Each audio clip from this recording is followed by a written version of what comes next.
What's up, everyone? Welcome to Around the ACL. Michelle Thompson here with Trey Ryder and Jake Brannon, and we are getting ready for signature season, baby. That's right, we got brackets to go over, and we can't wait to dive in. And we're also going to bring you the top 10 from Brighton, Michigan. So, really just kind of rounding out the open season as we prepare for the signature season. I know that we're all pumped about it. And Trey, how you feeling?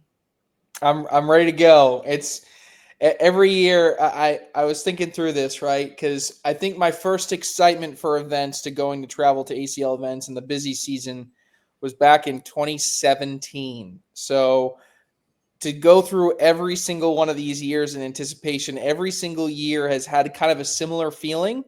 In that regard, there's an excitement to it, which is awesome. But they've all had like different reasons to be excited in different ways, and I'm just I'm just pumped. Right? We've built a really good team. Excited to see some of the best players in the world, and it just, I don't know, it's just a built excitement that has just come to this point. It feels like finally that we're here, and I can't wait to get out there to Fort Lauderdale. I heard the weather's nice. The Stacy's already there. He flew out yesterday. He had some meetings on the golf course with people that he was Sure. connecting with. So he says the weather's great, and I think it's going to be a fantastic weekend. Excited for the formats of how we're doing these signature events, and I think it's going to be a really cool experience for people with the new layouts, and I think amateur players will actually love the way that we've set things up this year. So it's just really, really cool. Yeah, couldn't agree more. I actually had the honor of being on the King Seat podcast that drops sometime this week, and that's what Brian was asking about. Like, what is it about the signature season that you like better? And I said it's the vibe. It's the vibe when you walk in the room. It's completely different than an open vibe, and I live for that vibe. So I can't wait for that. Jake, how about you? Yeah, I mean, you said it perfectly. It's the vibe, right? Like the vibe of going to an open has its own unique excitement, right? But then you start getting ready, you start realizing that the next event you go to is going to have a major television broadcast on it. You're going to have, every single one of the pros that have signed a contract are going to be at this event vying for a pro title. I mean, it's just got a different kind of atmosphere when you not only when you walk into that building, it's like it starts when you start packing your suitcase and heading towards that airport the day before, right? It's like this is going to be big. We don't really know what to expect, right? Because it's the first one of the year, but I mean, all I can say is that I'm excited for what's going to happen, and we're going to keep growing on this and make this season one of the best of all time. And I am super pumped for it. All right. Well, let's not wait any longer. We're going to get started with doubles. So I'm going to bring up the bracket here for you guys, and then we will have you start, Trey. So why don't you tell us your thoughts on bracket A? Yeah. So top left section obviously is going to the number one overall seed. It just so happens here again, just so to explain to everybody, right? So you had a bunch of teams tied for number one. So I think it's a good exercise to talk briefly about kind of how these points laid out. For our pro players, only their two best open finishes, and you're only limited by what you score within a single bracket. So if you win two brackets at an open, that clears you and gets the max minimum points that you could get up until this point. And now we essentially completely start at a new playing field, right? You'll still carry over those points, but you're now going to count your four of your best six signature events. So by the time we get through the signature season, there's no going to be more 10 people tied for first place, right? There's going to be a bunch of people with a bunch of different points.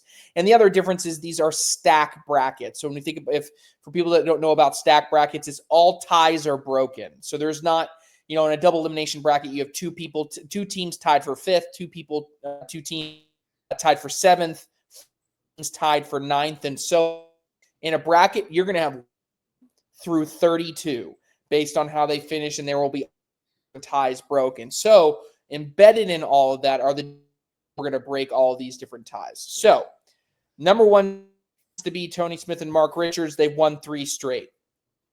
Look forward to this. What's interesting is I think if you went back 6 months, a year and a half, this could be an absolutely stacked bracket. Looking at people like Zach Scheibner and Gage Lane.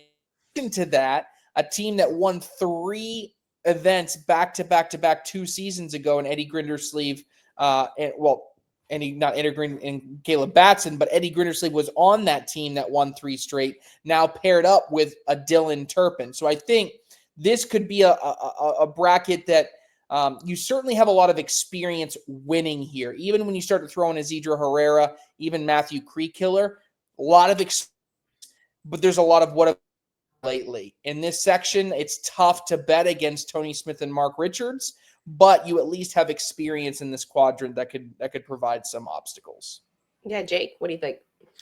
Yeah, I mean, this is a really unique quadrant. I mean, I feel like what Trey said, you give me this quadrant maybe 15, 16, 17 months ago, this would be nuts, right? This would be crazy quadrant. But now we're looking at it. I mean, Tony and Mark have won the last 3 events, but the one caveat to that is that none of those 3 events were round limited, right?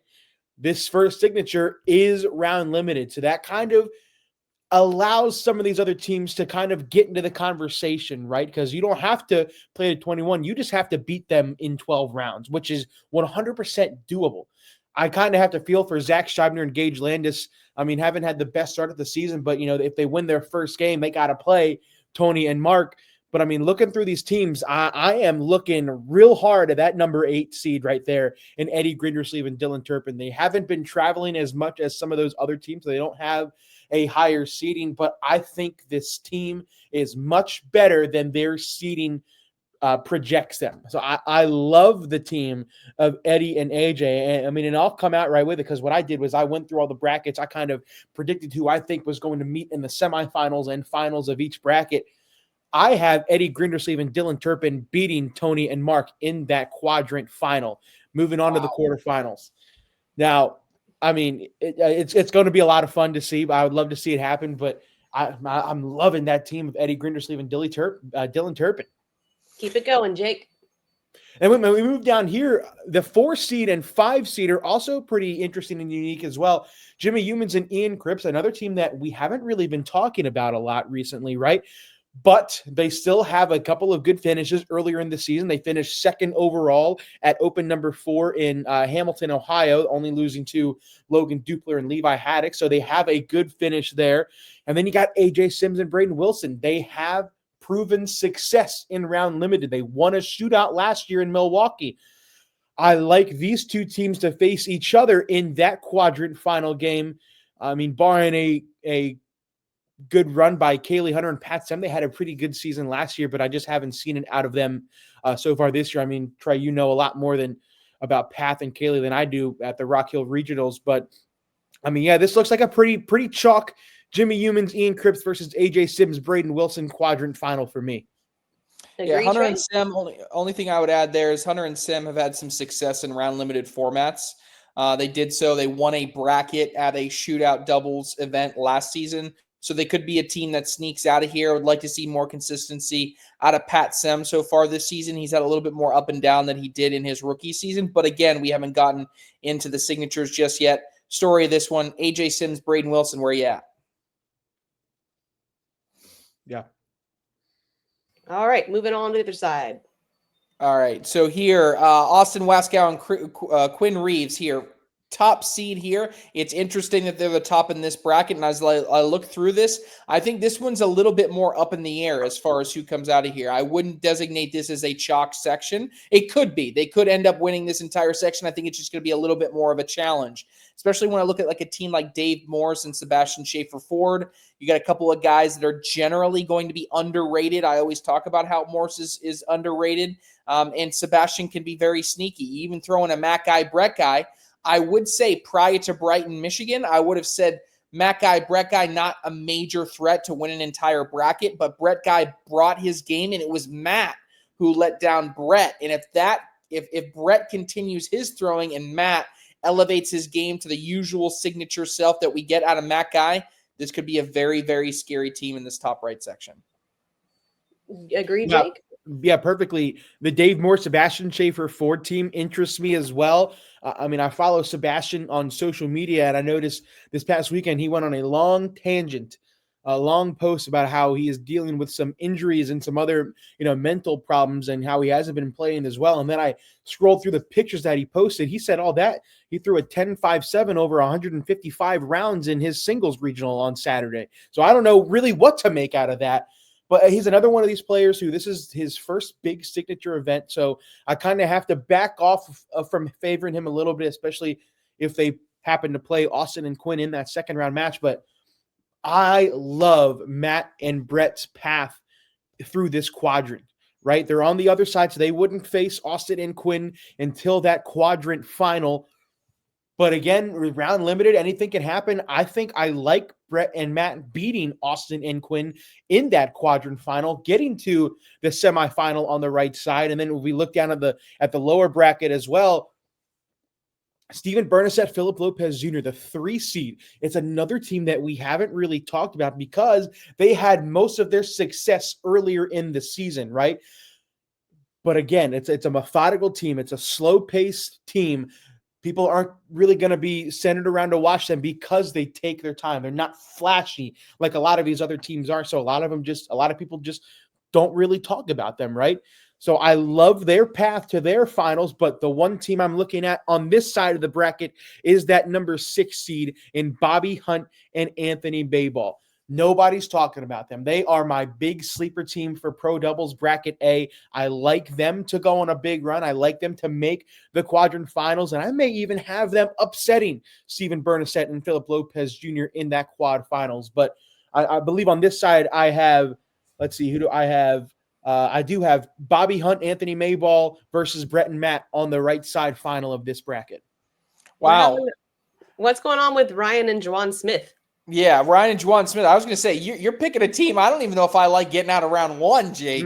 I mean, I like Ryan and Juwan Smith, both their partners not able to make it for this first signature. Again, you need 4 out of 6. So these guys not linking up with their true pro partners in signature number 1, that's going to hurt them in seeding moving forward. But at least for this first event, tough first game with Bobby Hunt and Tony Mayball. But I'd say watch out, Ryan and Juwan Smith.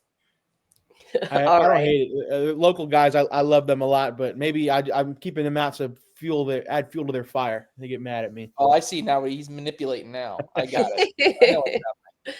All right, Trey. All right, bracket B. Yeah, Cheyenne and Jordan, really the 1 seed here. I would say they didn't feel like a 1 seed 3 months ago, even though they were. They're a 1 seed now, and so because of that, I really like the path that they're on here. I don't foresee a ton getting in their way, unfortunately, in this bracket. I think in their quadrant right here, they're going to be heavy favorites. If I have to pick someone to go out here and possibly give them some obstruction, maybe Frank Verona and Riker Wells. We've seen them individually as these two as the 8 seed play at a high level, but with much inconsistency. We pegged Riker Wells as being one of the top rookies. Haven't seen it thus far through the opens, but maybe when it comes signature time, they do give something for Cheyenne and Jordan to look at. If it gets really tacky, maybe Cheyenne gets in a little bit of trouble. Same thing with Jordan. But if Cheyenne and Jordan are able to run bags at the rate in which we know that they can, it's going to be really tough for any of these teams to take them down. Yeah, to me, Trey, this Cheyenne Bubenheim Jordan power team kind of feels like the Duke, right? We look at their path, and Duke won their first 2 games by an average of 30 points, right? That kind of what it feels like is going to happen with Cheyenne and Jordan. I don't really see any of these teams giving Cheyenne and Jordan that much of a problem all the way to their quadrant final. And really, I mean, maybe Ricky G and Ernest Cisneros, they're one of those teams that can get hot based on, vibes, right? If they can start getting loud, they can get hot, but I just don't see them beating Cheyenne and Jordan. And then we go down here as well. I'm not super impressed with this side of the quadrant either. I mean, we got Alan Rawls and Chris Kingsbury as your 12 seed. They always perform well in the state of Florida, and they always have at least one good bracket finish. Could this be the one? Logan Dupler and Austin Kipple are a big question mark for me. I don't know. I'm not really big on the Austin Kipple train right now. He has been playing better in the past few weeks, but I think Logan Dupler is going to be strapping on that backpack for sure for Austin Kipple. We don't know a lot about Jacob and Jackson Gore yet, right? Because we know they're individually, they're both good, but together as a doubles team, they've clashed and they have not had a good finish yet. I mean, besides that, and then you got Jay Rubin and Ryan Trader as that 5 seed. Ryan Trader, again, we talked about it last week, is going to be a huge question mark this first signature. Is he out of that slump yet? Can he figure out what he's doing wrong? Because I tell you right now, if he does not, I don't have any faith in them. So, I mean, I'm looking at an Alan Rawls, Chris Kingsbury, Cheyenne Bubenheim, Jordan Power left side final for this bracket. Yeah, I was just going to say, Rawls and Kingsbury coming in as a 12 seed, you're a little bit concerned, right? They didn't get enough points at the Open. They're going to get a bad seed. I love this path. The only thing that probably stinks is they got to play teams that they probably play on a weekly basis at the local blind draws on Tuesday night with Lori Duell and Miranda Coy. But I like this path. You know, you're going to have to go against a top seed like a Rubin and Trader, but we know that they have some weaknesses. They could be really, really good. I think Trader's coming in very, very confident. We just brushed over the Gores, and I think you and I, for the same reason, have doubts about the Gores, just simply because they're brothers, right? And just need to stay out of each other's. Probably one of the most talented team in this entire bracket, but let's see if they can put it all together. That leads us into this top right side. It's got some power, I think. Henderson and Walker seed, certainly that's going to be one of the making teams out there.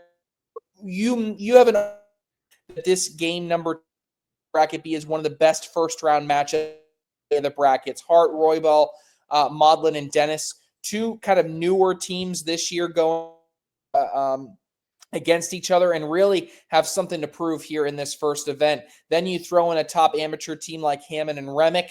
I really think this top right quadrant has some of the best talent out of different quadrants that we have in all of these brackets. Yeah, Hart Roybal are I don't want to even call them a sleeper team, right? Because, you know, on paper, they're two, you know, solid teams. Roybal had a fantastic rookie season last year, but, you know, I talked to them. They played together in the Albuquerque, New Mexico Open where they went 0-2, and, you know, they weren't like super happy with their performances at all. And then they played a little bit better. I believe they played together in Monroe, Louisiana a few weeks ago, and they finished better than obviously what they did in Albuquerque. But I still don't think they're there. But if they can find something that clicks for them, both throwing those ultra bags, they're both throwing sticky bags, I think they can give Cody and Ethan a run for their money in 12 rounds. I'm not saying they're going to do it, but, you know, looking through here, I mean, Gavin Hammond, Jackson Remick, I don't know. I mean, I want to say they're going to perform well, but I just don't know. This is, again, another big bracket for them. I think they make it past Chucky Love and Tice Cobb, but at Chase Lester, Ty Thompson team is another sleeper team, right? A couple of rookies. This is tough, but it's going to be hard to go against Cody and Ethan out of this quadrant, right?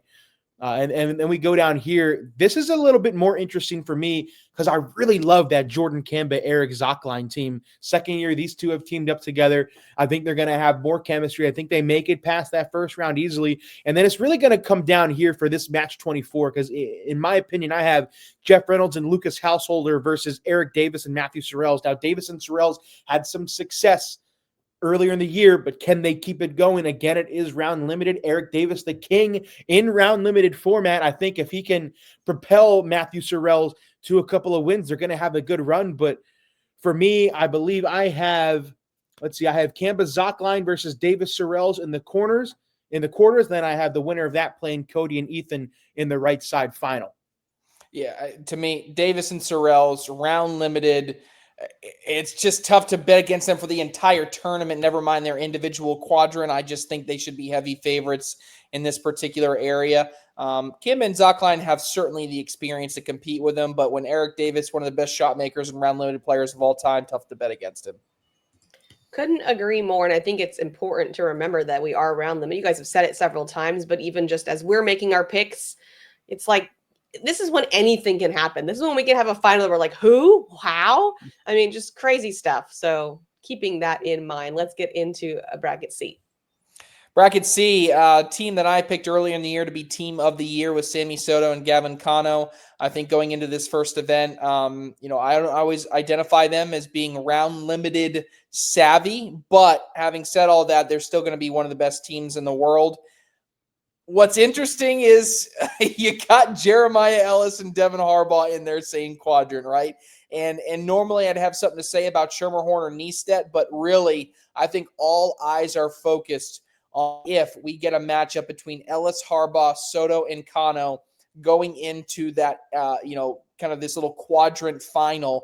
And if that happens, all eyes will be on that game. Jake will be texting the directors, you better give me that game on my court. The two live stream courts will be fighting over it. It's just going to be it's going to be all eyes on that one, right? And are Ellis and Harbaugh ready to go? If we don't know if they're ready to go in game number 3 and game number 18, guess what? In the quadrant finals, we'll know.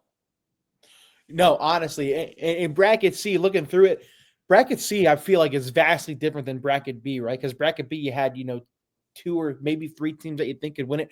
Bracket C, I could easily see 5 or 6 teams coming out of this bracket and winning the whole thing. I mean, it starts with Sammy and Gavin, and obviously Jeremiah and Devin Harbaugh. Nothing really more to talk about here. I mean, maybe an Adrian Brunson and Ethan Farias can pull off a crazy upset against Jeremiah and Devin. Round limited, you never know what's going to happen. But if we go chalk, it's got to be Sammy and Gavin versus Jeremiah and Devin. And then we roll down here. This is an interesting one. You obviously got Adam and Trey. Haven't had a stellar start to the season, but still up here as a 4 seed in that C bracket. I'm looking at that Chad Hunt and Tommy Sliker team. We always talk about how we never talk about them, right? We always say, what are these guys doing in here, right? And then all of a sudden, they just consistently compete. And here's another opportunity. Now, this 21 seed down here is probably my most intriguing team on this left side of the bracket. Vincent Frisch and Austin Cameron. They had a spectacular season last year, made a couple of broadcasts, have not played at all in the open season pretty much. So I don't know, maybe there's a little bit of rust rub off on them. It's going to be hard to tell, but I mean, it's hard to go against Adam and Trey coming out of this quadrant.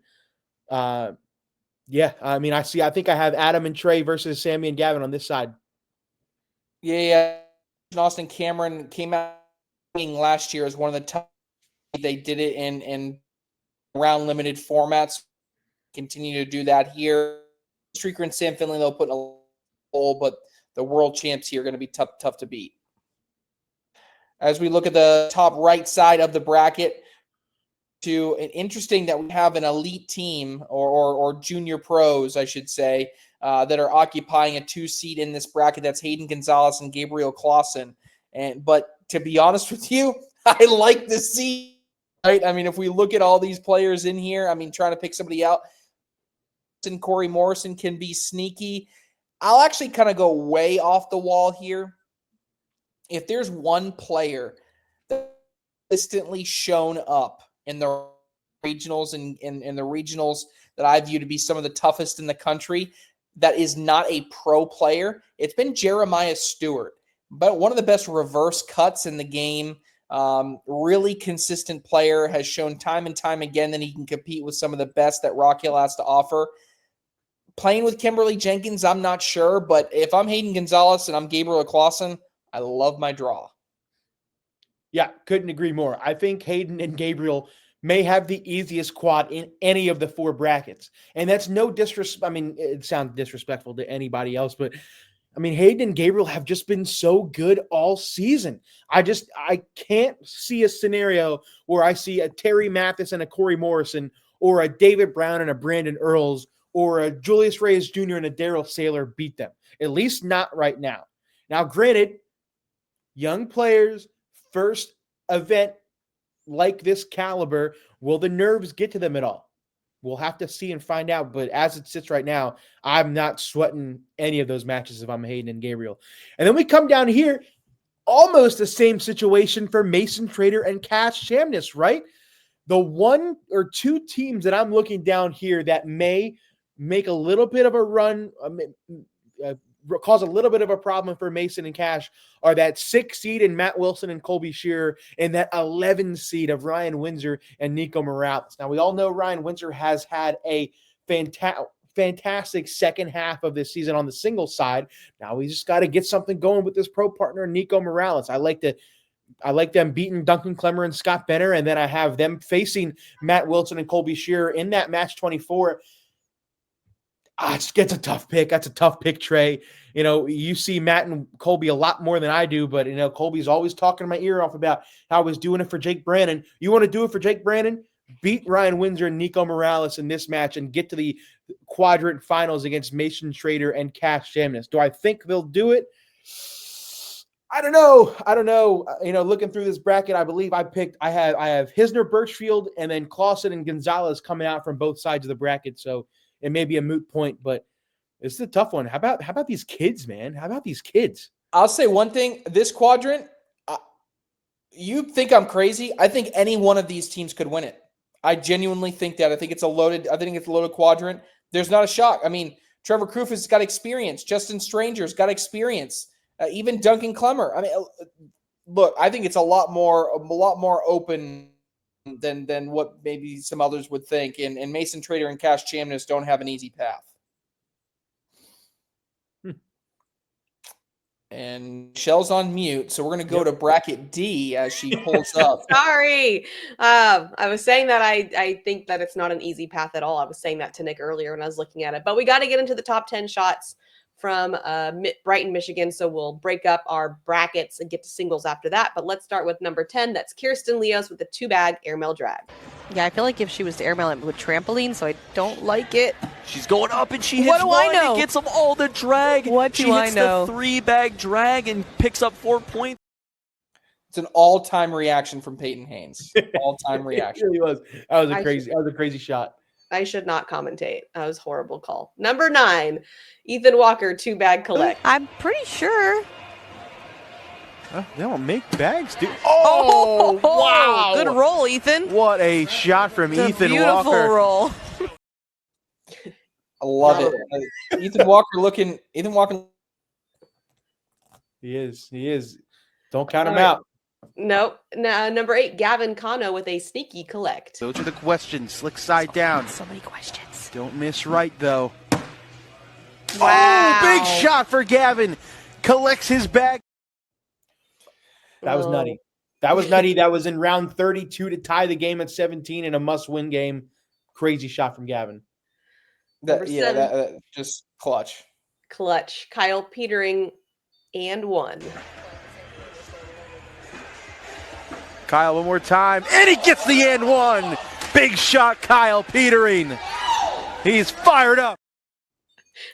Kyle Petering, not a lot of people know about Kyle Petering. That dude is a character out of Western Pennsylvania. That dude likes to have fun. He's Ric Flair wooing. He told us to clip it. He's loud. I love it. Top 10, all of good reactions too. Yeah, Tony Smith's coming, so I'm nervous. Here we go. Bar soap. Clean up everything, but I don't know if you can go in without any of Cash's bags. I was going for a bar soap, and he got it. Big shot for Tony. Give him 2. Redemption. You guys called a Tony Smith Redemption. shot. Congratulations. All we got to do is just not let Michelle talk over it. We're good. Michelle just can't talk during Tony Smith games. We're good. Never. I'm just going to stay silent. Number 5, Cash Chamness backside airmail drag. He does have that one in the back that I'm sure he's deciding how he can maybe get that one to fall along with the one in his hand and maybe try to get 8 on 6. Cash is going to go backside, and he drills it over top of 3 of Mark's bags. That was outrageous. Yeah. Outrageous. Insane. The kid's 9 years old. That's so stupid. So stupid. Number 4, Trey Birchfield with a bar soap. Right? Trey can collect this for a couple of points. He went for a bar of soap. He pushes it off the board and gets 3. Big time bag for Birchfield. Yeah, a shot kind of confused me when it originally happened because, a bar of soap, normally the bag that you throw will go in the hole, but it didn't. It propelled off to the side, off to the back of the hole, but he still knocked Gio's bag off. It was a good shot. Yep. Number 3, Jace Fleischer, 2-bag rodeo. 1 and 1. Nobody cares. Throw better.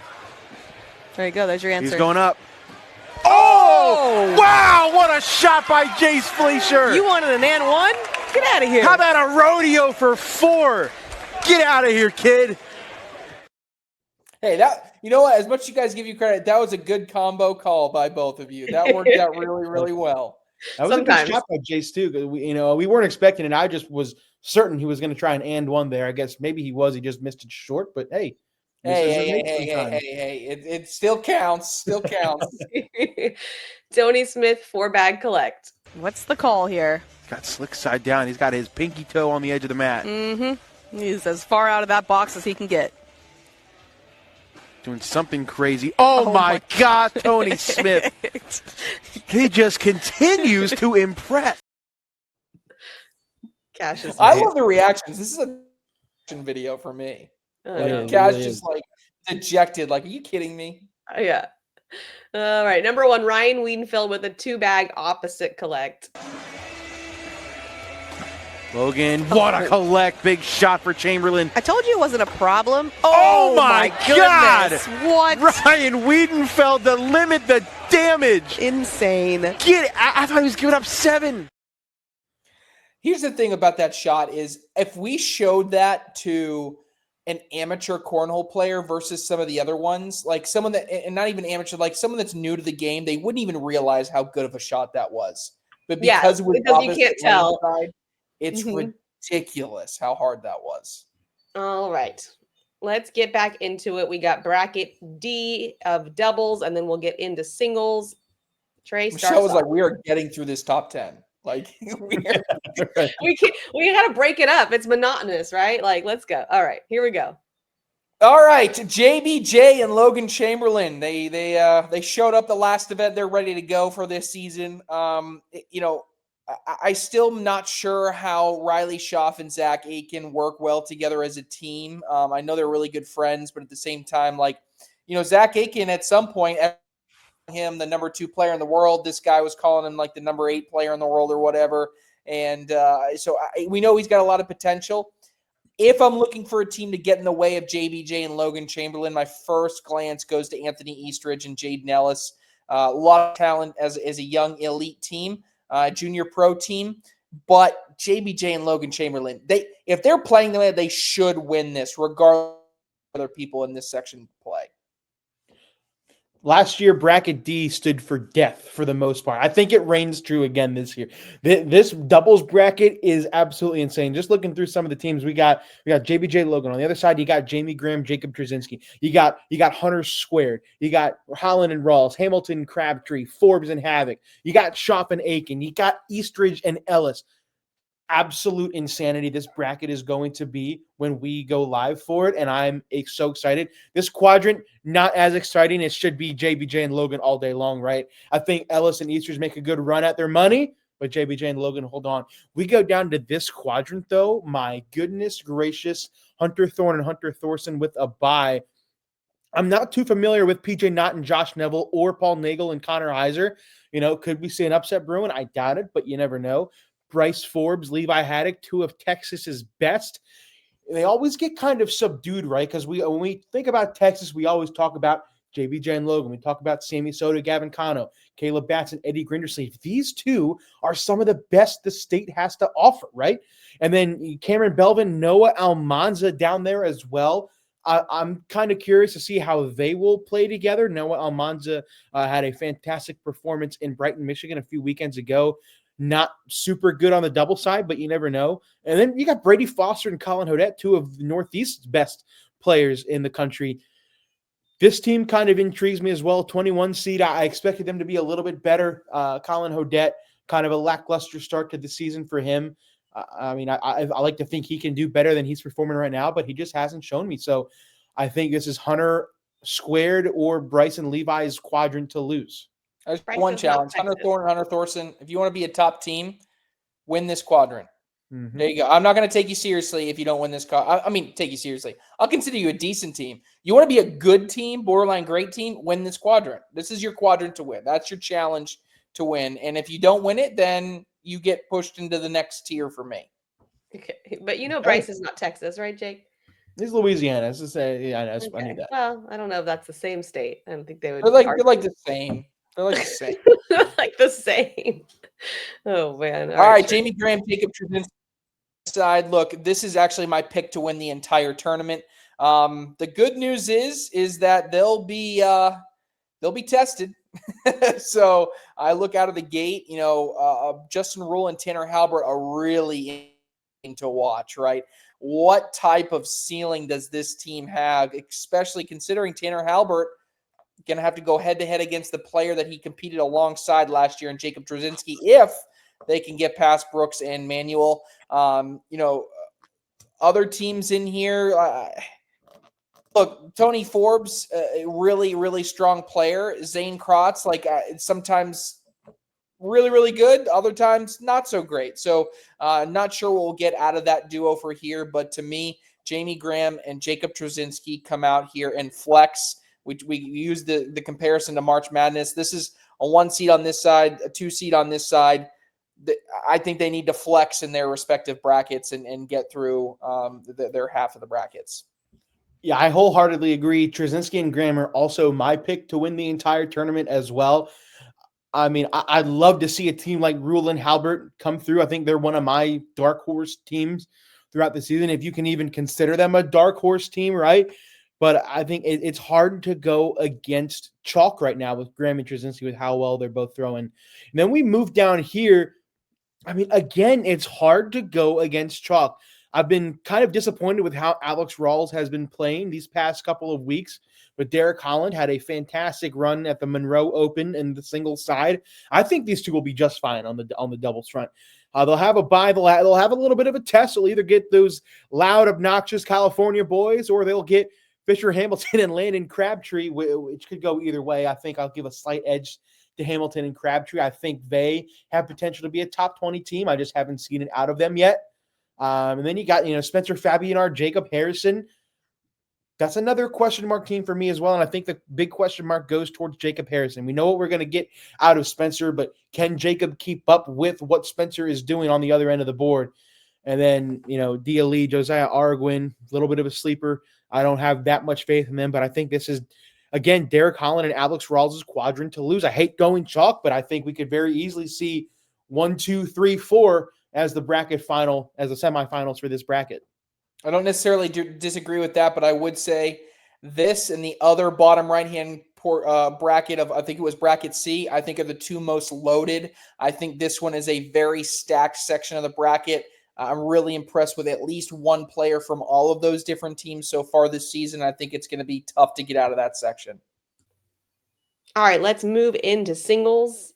And Trey, you are going to take bracket A of singles. Michelle yelling at us because we're short on time. So we're going to fly through this one. World champion, top left section, Trey Birchfield. For me, this is one where if Trey Birchfield is in Trey Birchfield form, he's going to emerge out of this top left section. Now, the question is, who does he meet in that next section? We have Spencer Fabianar here as a 9 seed, and we generally, if we're thinking about brackets, we're looking at an 8 versus 9 type of matchup. That would be a Tanner Halbert versus a Spencer Fabianar. Looking to try to convince myself that it's not going to be that way. Tony Mayball. Jake was someone that pointed him out in doubles. I think it is someone that has a high ceiling, plays in a really loaded region in Illinois, and so he could be someone, if it's not going to be an 8-9 matchup, that jumps through here. Next section of this bracket, hello, Eric Davis, the round limited historic champion of the world, and I'll keep this one easy for Meesh. Next, Eric Davis wins this section. Sorry, Justin Rule. I know you probably don't like that too much, but it's Eric Davis. As we go into the next section, though, I think it's a little bit more up for grabs. Damon Dennis certainly going to be someone that all eyes on here. Haven't seen out of Dennis this year that we've seen in seasons past. Tell if that was just because we weren't in the signatures yet. And a lot of eyes will be on him. What does Alec Ryan have? What does Jason Frady have? I don't know, but we know what that section is going to bring. Gavin Cano, number 2 seed in this bracket. Really, really consistent player. Maybe Gage Landis can jump in here and provide some obstacles for Cano, but I just really don't see it. I like Cano in this section. Bear Paw going to run a lot of bags. Can Trader play enough defensive game to stop Gary Bearpaw? If not, is it a Joe Niestedt that actually has a bounce back section of the year and goes on a little bit of a run here in this section? But I do like Bear Paw in this section, actually. Jumping down, Logan.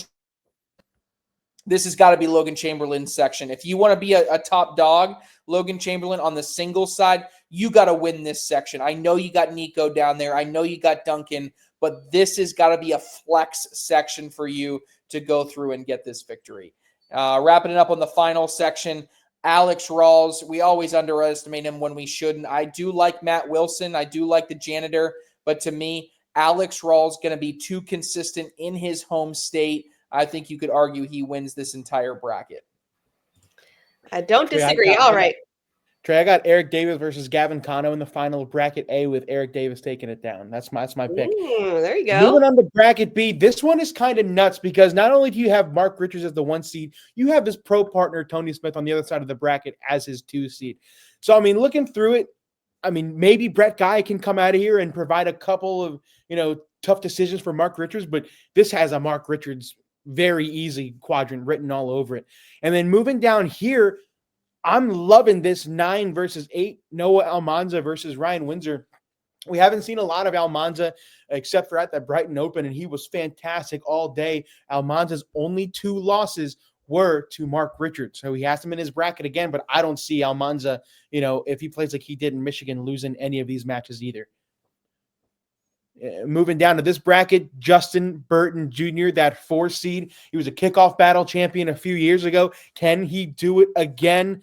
I think maybe Eddie Grindersleeve can provide a little bit of a setback, but besides that, I think this is Justin Burton Jr.'s quadrant to lose as well.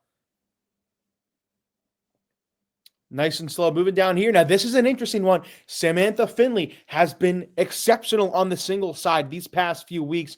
Can she make it all the way to that match 84, that quadrant final? I think she can. I'm not too worried about Kobe Costanza or Dalton McClem.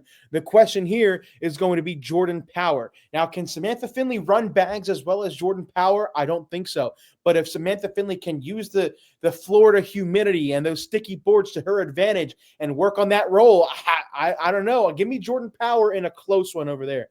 And we move over here. 2-seeded Tony Smith. I mean, this is a pretty easy game to get to 85 for him, but the question is, who is he going to play? I love this Cody Henderson, Chris Kingsbury round 1 match. This may be one of the best first round matches in the entire singles field. And then whoever wins that will probably have to play Chris Roybal, which is another tough game. But I think whoever wins either of those matches will play Tony Smith in the quadrant final. And I got Tony Smith winning the whole thing, so I got to go with him. Moving down here, Landon Crabtree, Jaden Ellis getting the buys in this quadrant. Now, this Ryan Smith, Justin Stranger hits home to me. Ryan Smith has been playing exceptional at the Beltway Baggers regionals in Virginia, but when he goes out to these big events, he hasn't been doing much. So I like to give him a slight edge, but then losing to Jaden Ellis, and I like Jaden Ellis versus Landon Crabtree in that quadrant final. And then finally, the final quadrant in B, Zach Aiken. So he's one of ours, number 2 player in the world, and somebody else's number 8 player in the world. I think this is a very, very winnable quadrant for Zach Aiken. Now, that Sarah Cassidy match, his first game, will be a tough one for sure, especially if the boards are a little bit faster. It'll help Sarah Cassidy, but I like Zach Aiken to take it down. I like him to take down this whole quadrant, and I have Tony Smith versus Mark Richards in the overall finals of this bracket. Oh, there's one more quadrant. Never mind. Austin Waskow, the 6th seed, another Texas-born player. I mean, I'm liking that 22 seed Jackson Remick coming out with the upset over Ty Thompson in game 47, and then I like Jackson Remick to take down Austin Waskow in that quadrant final as well. A little bit of an upset brewing there. Mark, Tony, and Zach all in one bracket. Brutal. All right, I'll go even faster here. Ethan Walker here, top left section to me. Too good of a shot maker. Maybe Zach Scheidner can give him some obstacles. But as we go down to the next section, time for Braden Wilson to show up this season. Colby Shear's got some added motivation trying to prove Jake wrong. But Jake Gore's starting to get into form here. I think Jake Gore may get past Braden Wilson. I think Jake's throwing that well right now versus Braden. As we go down to the next section, Bryce Forbes, again, now that he's got a target on his back, can he throw as well is going to be the question. Kyle Malone is probably the best 52 seed I've ever seen in my life. So I don't want to play him, But at the same time, what does Malone have going into this signature season? As we go on to the next section, Josiah Araguin, really want to pick him, but I just think Matt Guy is going to be too tough. I actually like Matt Guy's path to get through both that and the quadrant above him. Jacob Trzynski, open winner on singles and doubles. I want to pick him to win, but guess what? I'm going to actually go with a sleeper, not sleeper, an upset with Derek Holland. I love what Derek Holland has been doing at the regional so far. He might win this entire bracket, folks. He's throwing that well right now. The question is who meets him in that next section as we go down into the bracket. All eyes will, I guess, be on Cheyenne Bubenheim here, even though she's not the best seed. But I think this is one of the most winnable sections of the bracket, especially when you throw in a 39 seed of Alan Rawls. There's a number of different people that you could pick here. Even with Levi Haddock being the top seed, I wouldn't even argue that he is the top seed in this bracket. 2 more sections to go in this one. Devin Harbaugh, going to be really, really tough to beat. He picks something in his throw. Does Philip Lopez get in his way? Or is Harbaugh back to form is the ultimate question. Time will tell. And that wraps it all up in the bottom right-hand section is Jamie Graham. Many people's pick to win this. I think if there's anything that I don't love, though, he's probably got to play Dylan Turpin in his first game coming off of a win. I don't like that, but I do like Jamie Graham. I do think he's a really consistent player. I got Jamie Graham versus Matt Guy in that bracket final with Jamie Graham taking it down. All right. Finally, bracket D. We're going to start on the left side. Really quickly, Sammy Soto's quadrant to lose. I don't see him losing this at all. Next, Sammy Soto. Next one, AJ Sims versus Dave Morris. I think AJ Sims wins this pretty easily as well. I mean, look out for Stephen Burnett. I can't believe he's a 24 seed. AJ Sims, winner. Jackson Gore. Now, this is a super tough bracket for Jackson Gore because Jackson Yikes! I haven't seen this. This is disgusting. Look at who Jackson Gore was. He's going to have to face Fisher Hamilton, then Jeremiah Ellis, then Adam Hissner. And if he wins that, he will play the man who beat him in the overall singles finals in Myrtle Beach and his former pro partner in Sammy Soto. Disgusting. Adam Hissner in the bottom. Ew. Yeah. Adam Hissner's winning the bottom of that quadrant. Nothing to talk about there. How about a winnable quadrant for Cash Chamness? Now look out for Vincent Frisch. If he can come off of a big win against Brady Foster, he can get the momentum going for him as well. But I like Cash Chamness winning this quadrant. Move down here. How about Clayton Kennedy coming in as a surprising 10 seed? Nobody's talking about him, but I like Emax, another junior kid. A winnable bracket for a kid. Give me Emax to win this one. We move down here. I'm still not sold on Ryan Trader. So for me, this is a Jeff Reynolds, Jimmy Humans, or Eric Zockline bracket. Let's talk about the right side of this bracket, right? It's tough for me, but give me Jimmy Humans to win this quadrant. And then finally, this Logan Dupler versus Jay Rubin quadrant final is going to be electric. Give me Logan Dupler to take down. How about an all junior final 4? It'll be Soto versus Gore. And then Chamness versus Dupler. All junior semis in bracket D. That's crazy. Is that section of that is ew. It's bad. It's real bad. All right, hot takes, Trey. Or hot take. Hot takes. Those last 2 brackets, Jake. So good work on that. Pretty simple. I'll go with my singles and doubles winners. I got Mark Richards. I think he's the best player in the world right now. It's safe. It's easy. Fine, but I'm rolling with it. In doubles, I'm going Jamie Graham, Jacob Trzynski. Jake? A little more finite. I think Hayden Gonzalez and Gabriel Clausen win their bracket, win a game on ESPN, and make the overall finals before losing to Jamie Graham and Jacob Trzynski on TV. Yeah, so I know this probably doesn't sound hot, but once you saw the path, Jamie Graham winning singles, I mean, that he has a tough, I think, path to get there. So that's what I got winning the whole thing. We did it. We got through all the brackets and we did super speed at the end. So congratulations, guys. And make sure you join us this weekend in Florida, and we'll see you all next time.